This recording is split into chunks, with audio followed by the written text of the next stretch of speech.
사도신경으로 우리의 신앙을 고백하겠습니다. 전능하사 천지를 만드신 하나님 아버지를 내가 믿사오며 그 외아들 우리 주 예수 그리스도를 믿사오니 잉태하사 동정녀 마리아에게 나시고 본디오 빌라도에게 고난을 받으사 십자가에 못 박혀 죽으시고 장사한 지 사흘 만에 죽은 자 가운데서 다시 살아나시며 하늘에 오르사 전능하신 하나님 우편에 앉아 계시다가 저리로서 산자와 죽은 자를 심판하러 오시리라. 성령을 믿사오며 거룩한 공예와 성도와 서로 교통하는 것과 죄를 사하여 주시는 것과 몸이 다시 사는 것과 영원히 사는 것을 믿사옵나이다. 아멘. 찬송가 528장 우리 같이 찬송하시겠습니다. 찬송가 528장 예수가 우리를 부르는 소리 같이 찬송하시겠습니다. 예수가 우리를 부르는 소리 금성 부드러워 문 앞에 나와서 사면을 보며 우리를 기다리네. 오라 오라 방황치 말고 오라. 죄 있는 자들아 이리로 오라. 주 예수 앞에 오라. 간절히 오라고 부르실 때에 우리는 지체하랴. 주님의 은혜를 왜 아니 받고 못 들은 채 하려나. 오라 오라 방황치 말고 오라. 죄 있는 자들아 이리로 오라. 주 예수 앞에 오라. 세월이 살같이 빠르게 지나 쾌락이 끝이 나고 사망의 그늘이 너와 내 앞에 돌리며 가리우네. 오라 오라 방황치 말고 오라. 죄 있는 자들아 이리로 오라. 주 예수 앞에 오라. 우리를 위하여 예비해 두신 영원한 집이 있어. 죄 많은 세상을 떠나게 될 때 영접해 주시겠네. 오라 오라 방황치 말고 오라. 죄 있는 자들아 이리로 오라. 주 예수 앞에 오라. 아멘. 사랑의 하나님 아버지, 오늘도 저희에게 새날을 허락해 주시니 감사드립니다. 오늘 하루를 시작하며 우리가 찬양을 통해 고백한 것처럼 우리가 주님께 나아가고 우리에 있는 죄들을 주님 앞에 고백하며 방황하지 말고 늘 주님을 붙들고 찾고 의지하는 삶을 살아가게 하여 주시옵소서. 우리의 삶을 점검하는 기준임 하나님의 말씀이 되게 하여 주시고 그 말씀을 늘 읽고 가까이 하는 삶을 살아갈 수 있는 저희 모두 되게 하여 주시옵소서. 하나님의 말씀을 듣고 또한 하나님께 기도함으로 나아갑니다. 저에게 입술의 지혜를 더해 주시고 우리에게 깨닫게 하여진 그 죄들을 고백하고 또 우리의 삶의 모든 문제들을 주님 앞에 아뢰는 귀한 시간이 되게 하여 주시옵소서. 거룩하신 예수님의 이름으로 기도합니다. 아멘. 하나님의 말씀 역대하 36장입니다. 하나님의 말씀 역대하 36장 1절에서부터 23절 말씀입니다. 우리 한 절씩 교독하겠습니다. 그 땅의 백성이 요시아의 아들 여호아스를 세워 그의 아버지를 대신하여 예루살렘에서 왕으로 삼으니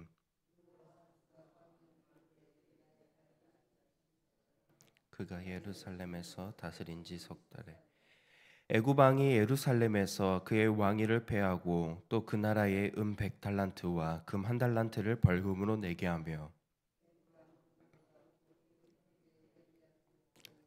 유다와 예루살렘 왕으로 삼고 그의 이름을 고쳐 라고 그의 형제 요아야스를 애굽으로 잡아갔더라. 요아김이 왕위에 오를 때에 나이가 25세라 예루살렘에서 11년 동안 다스리며 그의 하나님 여호와 보시기에 악을 행하였더라.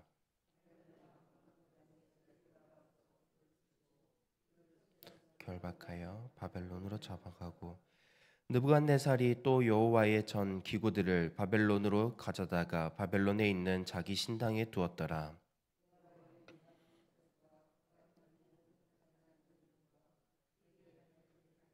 이스라엘과 유다 열왕기에 기록되니라. 그의 아들 요아긴이 대신하여 왕이 되니라. 요호야긴이 왕위에 오를 때의 나이가 8세라 예루살렘에서 석 달 열흘 동안 다스리며 여호와 보시기에 악을 행하였더라.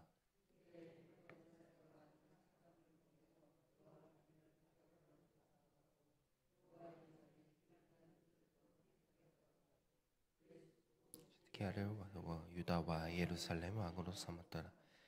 시드기야가 왕위에 오를 때에 나이가 21세라 예루살렘에서 11년 동안 다스리며 보시기에 악을 행하였고 선지자 예레미야가 여호와의 말씀으로 일러도 그 앞에서 겸손하지 아니하였으며 또한 느부갓네살 왕이 그의 하나님을 가리켜 맹세하게 하였으나 그가 왕을 배반하고 목을 곧게 하며 마음을 완악하게 하여 이스라엘 하나님 여호와께로 돌아오지 아니하였고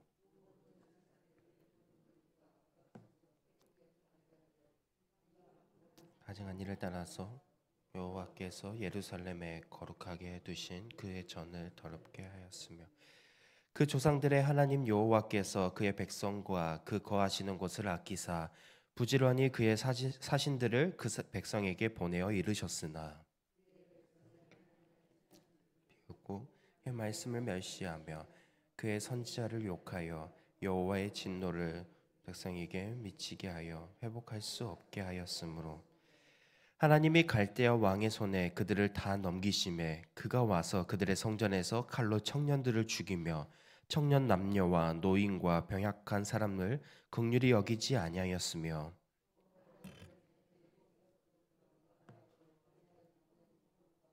왕과 방백들의 보물을 다 바벨론으로 가져가고 또 하나님의 전을 불사르며 예루살렘 성벽을 헐며 그의 모든 궁시를 불사르며 그들의 모든 귀한 그릇들을 부수고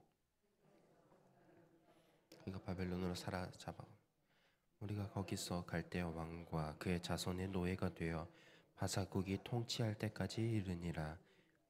이에 토지가 황폐하여 땅이 안식년을 누림같이 안식하여 70년을 지냈으니 여호와께서 예레미야의 입으로 하신 말씀이 이루어졌더라.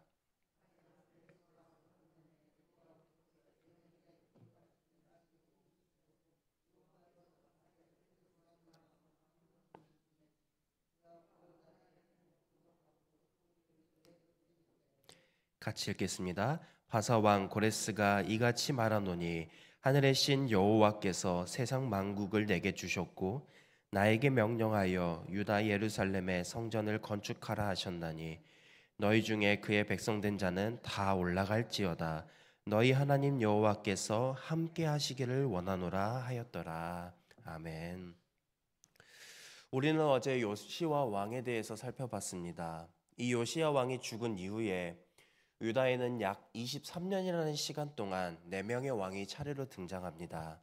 요아스, 요아김, 요아킨, 그리고 마지막 왕은 시드기야입니다. 이 네 모든 왕들에게 공통점이 있었습니다. 그들 모두 여호와 보시기에 악을 행한 왕들입니다. 그들은 하나님께서 기뻐하시지 않는 우상 숭배와 불순종하며 살았던 왕들이었습니다. 대표적으로 시드기야 왕 시대를 보면 그 왕 때는 왕을 포함하여서 백성 그리고 제사장들까지 모두 죄 가운데 빠졌습니다. 하나님을 예배하는 성전은 더럽혀졌고 16절을 보면은 백성들이 하나님의 사신들을 비웃었다라고 말하고 있습니다. 이 사신들은 하나님께서 그들에게 말씀을 깨닫게 하시도록 그리고 경고하시도록 보내신 하나님의 선지자들이었습니다. 하나님은 선지자들을 통해서 이스라엘 백성들에게 유다 백성들에게 여러 번 경고하시고 그들이 돌이킬 수 있는 기회를 주셨습니다. 그러나 백성들의 모습은 어떠합니까? 그들은 교만하여서 하나님의 말씀을 귀 기울이지 못했습니다. 하나님은 그럼에도 오래 참으셨습니다. 여러 번 말씀하셨고 회개의 기회를 주셨습니다. 그러나 남유다 백성들은 끝내 돌이키지 않았습니다. 그 결과가 어떻습니까? 하나님께서는 미리 예정하신 그 계획 가운데 하나님은 갈대아 사람들, 즉 바벨론을 통해서 남유다를 심판하셨습니다. 예루살렘은 불에 탔고 성전은 파괴되었으며 성벽은 무너졌고 그 성전에서 쓰이던 기물들은 그 다른 나라 산당으로 옮겨졌습니다. 더 안타까운 것은 무엇입니까? 백성들은 칼에 죽었고 남은 자들은 포로로 잡혀갔다라는 사실입니다. 여기에서 새드 엔딩으로 끝나는 것처럼 보일 수 있겠지만 21절을 보면 희망의 메시지를 전합니다. 이에 토지가 황폐하여 땅이 안식년을 누림같이 안식하여 70년을 지냈으니 여호와께서 예레미야의 입으로 하신 말씀이 이루어졌더라. 그들이 겪는 고난, 그들이 겪는 심판은 기간이 정해진 연단의 시간이었습니다. 하나님께서 정하신 그 70년이라는 시간은 완전히 버려진 시간이 아니었고 회복의 때를 정해두신 것이었습니다. 그 회복의 때는 바벨론에서 바사로 넘어가서 고레스 왕 때에 하나님께서 그 왕의 마음을 감동하게 하셔서 성전을 회복하게 하셨고 그 속한 백성들을 본 나라로 귀국하게 했습니다. 오늘 본문을 보면 유다의 단순한 멸망 이야기가 아닙니다. 하나님의 공의와 자비가 동시에 어떻게 나타나는지를 보여주는 사건입니다. 하나님은 죄를 결코 그냥 지나치는 분은 아니십니다. 끝없는 죄와 불순종은 결국 하나님의 심판을 경험하게 합니다. 그러나 동시에 하나님은 어떠한 분이십니까? 하나님은 단순하게 그들에게 벌을 내리신 것뿐만 아니라 그들에게 하신 그 하나님의 언약을 기억하시고 회복의 길을 함께 준비하셨습니다. 70년 포로 생활 후에 돌아오게 하신 것도 하나님께서 백성들에게 하신 그 언약의 말씀을 이루시는 신실한 분이셨기 때문에 회복시켜 주신 것입니다. 오늘을 살아가는 우리에게도 오늘 본문은 분명한 교훈을 줍니다. 하나님은 지금도 우리에게 말씀하십니다. 하나님의 말씀을 통해서 그리고 말씀을 나누는 그 시간을 통해서 또 우리의 마음을 감동시켜서 성령 하나님의 도우심으로 말미암아 우리의 마음의 죄를 비추시고 회개하고 돌이키시기를 원하시는 분이십니다. 우리는 그 말씀을 귀하게 여기고 그 말씀을 받아들여야만 합니다. 하나님의 오래 참으심을 오해하면서 계속 죄에 머무는 일이 없도록 우리는 주의하며 살아가야 합니다. 그런데 우리는 때때로 하나님의 오래 참으심을 오해하며 살아갈 때가 있습니다. 우리가 지은 죄들에 대해서 아무 일도 일어나지 않는 것처럼 느껴질 때 괜찮은가 보다 하고 우리는 계속 죄에 머무르는 유혹을 받을 때가 있습니다. 그러나 오늘 본문은 분명하게 경고하고 있습니다. 하나님의 오래 참으심은 결코 무관심이 아니고 그저 아무 일이 없는 것처럼 느껴지는 시간이 아닙니다. 회개하지 않고 계속해서 우리가 하나님의 말씀을 듣고도 깨닫지 못할 때 하나님은 우리에게 벌을 내리실 것입니다. 그러나 그 벌이 단순히 미워서 내리시는 것이 아니라 그 벌과 동시에 우리를 돌이키게 하신다라는 사실 또한 기억하셨으면 좋겠습니다. 혹 우리가 지금 어려운 시간 그리고 힘든 시간을 겪고 있다고 한다면 그것은 하나님께서 우리에게 나의 신앙을 다시 한번 점검하고 다시 세우도록 허락하신 시간일 수도 있습니다. 그래서 오늘 우리는 이 말씀 앞에서 내 자신을 돌아봐야 합니다. 하나님의 말씀을 들을 때에 그 말씀에 깨달아진다면 그 말씀 앞에 민감하게 반응하여서 우리의 삶을 점검하고 다시 한번 하나님께 돌이켰으면 좋겠습니다. 또한 어려움 속에서도 하나님은 우리를 결코 포기하지 않고 우리의 삶을 인도하시는 분이라는 사실을 기억하셨으면 좋겠습니다. 그리고 그 하나님을 굳게 믿고 신뢰하며 살아가고 찾고 의지하는 것이 필요합니다. 바라기는 오늘 하루 그리고 매일의 삶 속에서 하나님의 말씀에 귀 기울이고 어려운 상황 속에서 하나님을 믿고 의지하는 저희 모두가 되길 간절히 소망합니다. 이 시간 들은 말씀을 기억하며 먼저 두 가정을 위해서 기도하겠습니다. 이상길 장로님의 가정을 위해서 기도하겠습니다. 자녀 승영, 윤하가 예수님을 인격적으로 만나 주와 동행하는 기쁨을 누릴 수 있도록 그리고 맡겨주신 사명 잘 감당할 수 있도록 이어서 이미영 집사님의 가정을 위해서 기도하겠습니다. 가족 모두가 날마다 인격적으로 하나님을 알아갈 수 있도록 부모님이 건강하고 평안하도록 믿지 않는 동생 가정의 구원을 위해서 이어서 들은 말씀과 저녁에 있을 금요기도회를 위해서 그리고 개인의 기도 제목으로 함께 기도하며 나아가겠습니다. 기도하겠습니다. 사랑과 은혜가 풍성하신 아버지 하나님, 오늘 이 시간 우리가 들은 말씀을 기억하며 하나님께 간구하며 나아갑니다. 오늘 남유다 백성들